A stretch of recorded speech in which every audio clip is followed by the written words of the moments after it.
big man around campus if you weren't already when you're getting that. But I had to laugh. There's all these articles all weekend long trying to glom on the publicity of this. I'm sure you've seen them from the college porn starlet, if you will, who's recruiting Braxton hard to come to Florida State.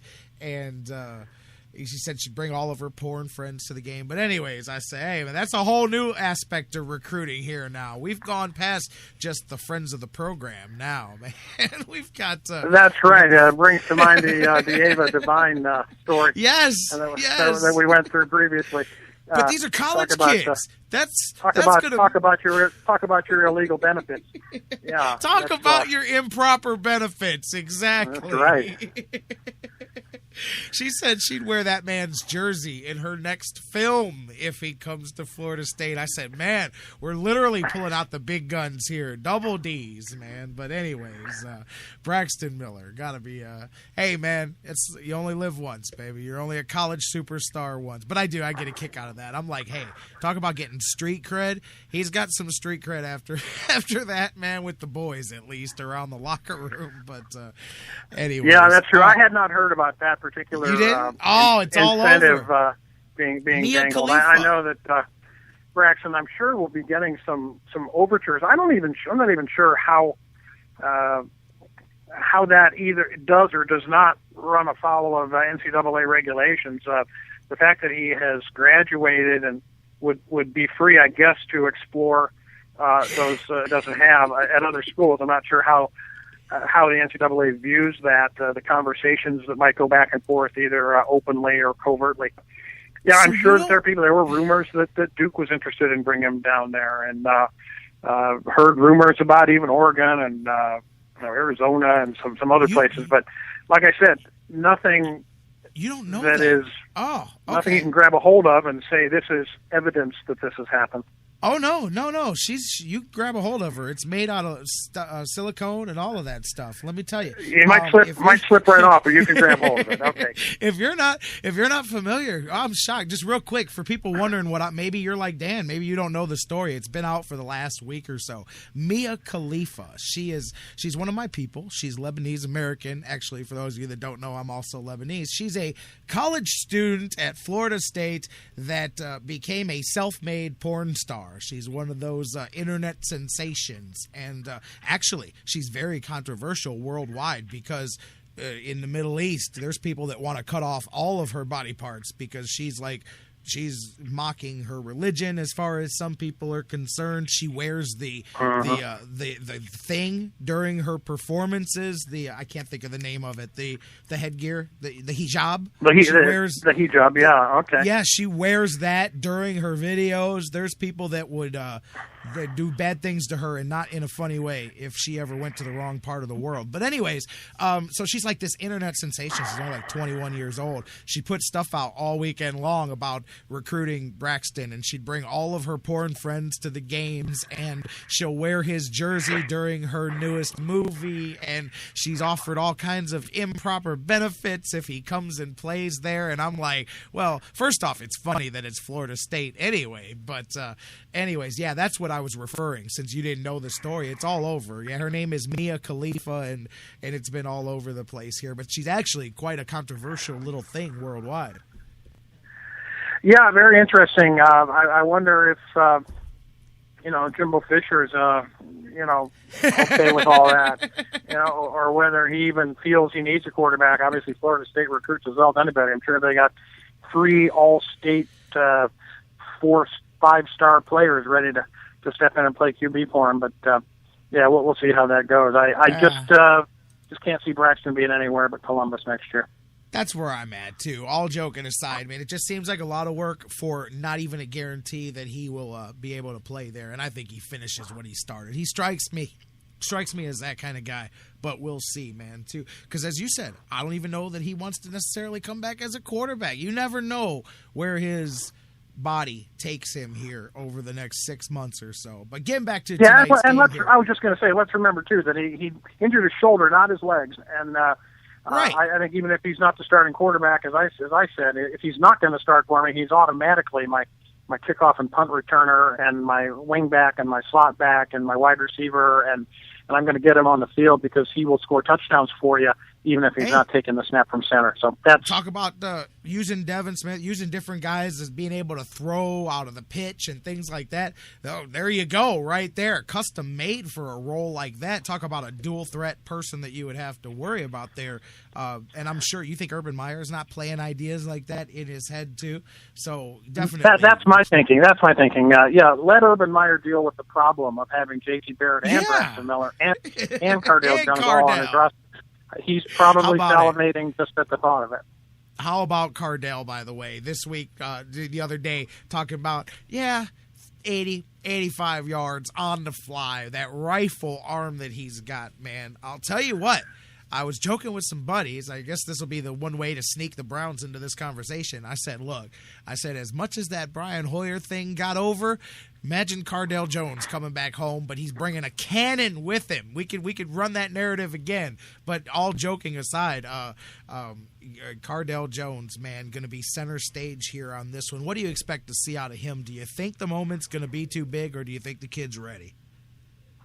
Well, I think the kid's ready, and I think the kid has been coached so well by Herman and Meyer that he seems extremely loose and confident. He's always got a big smile on his face. I mean, if this guy's tight, he's hiding it pretty well.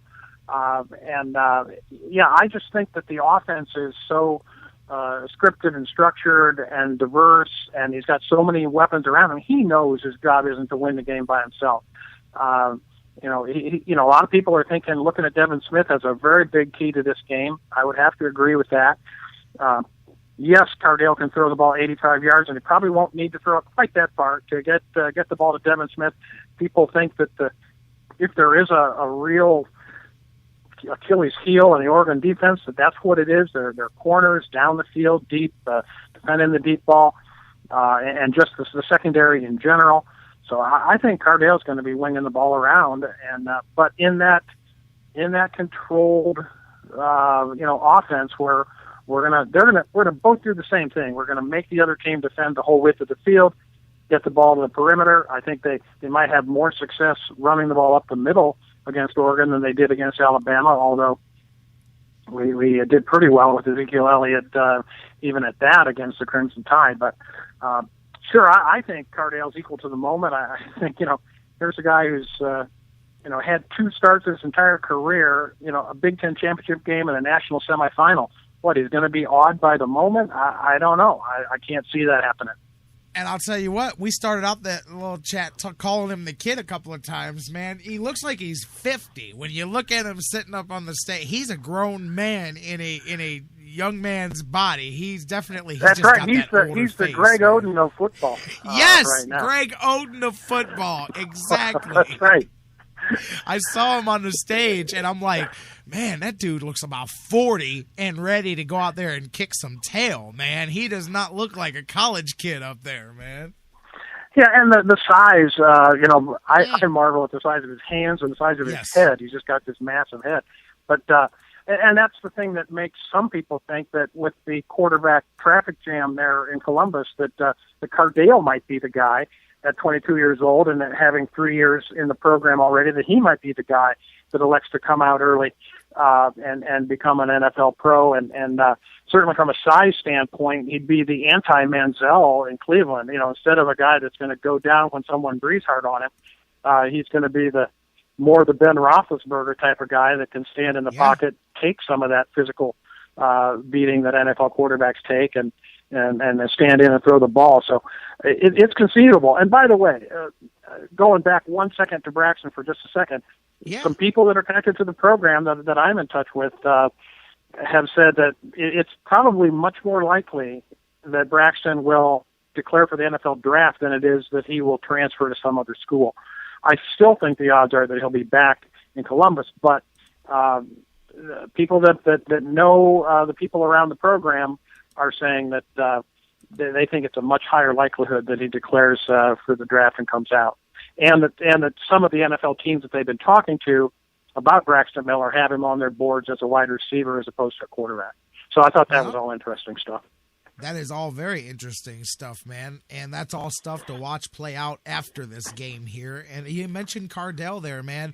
That's not a strange thought for everybody. I mean, you see a lot of guys that come out quickly. As you said, he's been around, but this is his first bit of exposure. And what's the more you see of somebody, there's always more you can see. The less you see, the higher the value, the higher the intrigue with the size. That's kind of interesting when you think about 6'5", 2.5 or so.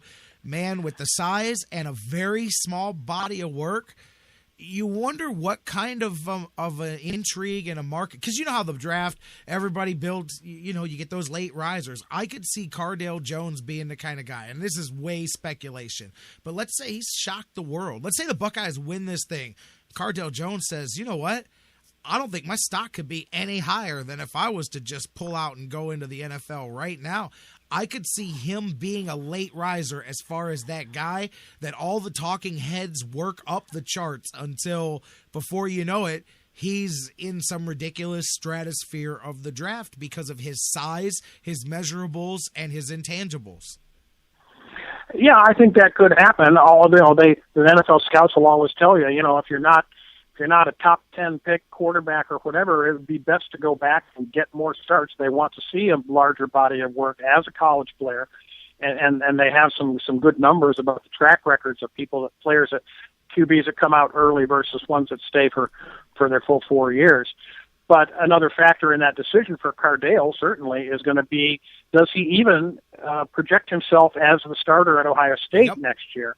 And if he can't do that, then that's got to be another argument on the side of potentially coming out. Whether it's a good argument or not, who knows, but in terms of his ultimate NFL future. But I sure would be leery if I'm an NFL draft guy of using any pick in the top 2 or 3 rounds for a Cardale Jones. I don't care how much the intangibles or the potential high ceiling might tempt me, just because of that lack of a body of work and just experience reading defenses and just the time on the field. He hasn't had enough to show what his weaknesses might be, and so I don't know. It'd be a huge gamble for an NFL team to take him high in the draft. Would he get taken in the draft? No doubt, just on high ceiling potential alone. Yeah, you hit it right where I was thinking about. 3rd round or so was where, maybe a team talks themselves into reaching low in the 2nd round, but yeah, right. That's about right, I would say. Yeah, but that's something to think about as well. It'll be interesting. Hey, let's talk about this game. Who's going to win? Who's going to lose? Either way it goes. We can do a prediction here at the end. But if either team wins, who do you got as the MVP? If Oregon wins, it's going to me, Mariota. If they win, I think it's going to be on the back of him. He's carried them all season long. For me, I think if the Buckeyes win, it's big Zeke Elliott, man. I think they're going to ride him. I think he's going to be the difference maker in this game in the second half. When I say the Buckeyes can change the pace of the game, that's what I mean. I think they can stay going 90 miles an hour if that's what Oregon wants to do. But come the second half, the Buckeyes will have the ability to really get more physical with the pace, slow it down if they want to, and grind it down. And I think that's where they'll pull away in the second half. But I think if the Buckeyes win, Zeke Elliott has a hell of a game. What do you think? Either way, who's the guy if either team wins? Well, I'd have to go with Mariota, certainly, because he's the straw stirring the drink for them. Yeah. I could see any one of about 3 or 4 different offensive players for the Buckeyes winning it, from Jones to Elliott to even somebody like a Marshall or a Michael Thomas or a Devin Smith being on the end of a couple of big touchdown passes maybe. Or on the other side, I would say that, I really do think the key to this game is that Buckeye defensive line, who's been kind of quiet for the last couple of games, is Joey Bosa. Yeah. I can see Joey Bosa coming out fired up and Bennett and Bosa, those two guys, I can see Joey Bosa having a huge game. If he could get a sack, cause a fumble, make a big play in this game, I could see that at the end of the game that people might look and say that Joey Bosa might be the MVP. Yeah, that's definitely, and he has been, usually it's that guy who's been quiet, and that's the thing, too, that I was going to ask you that, is a lot of times in these games, the guys that everybody's looking at, it's that guy that nobody's talking about that steps up, and whether, Larry Brown in the Super Bowl, whatever, it's that guy, and so I think the potential is there as well, and even though you wouldn't obviously put Bosa in a quiet, unheralded part, as you said,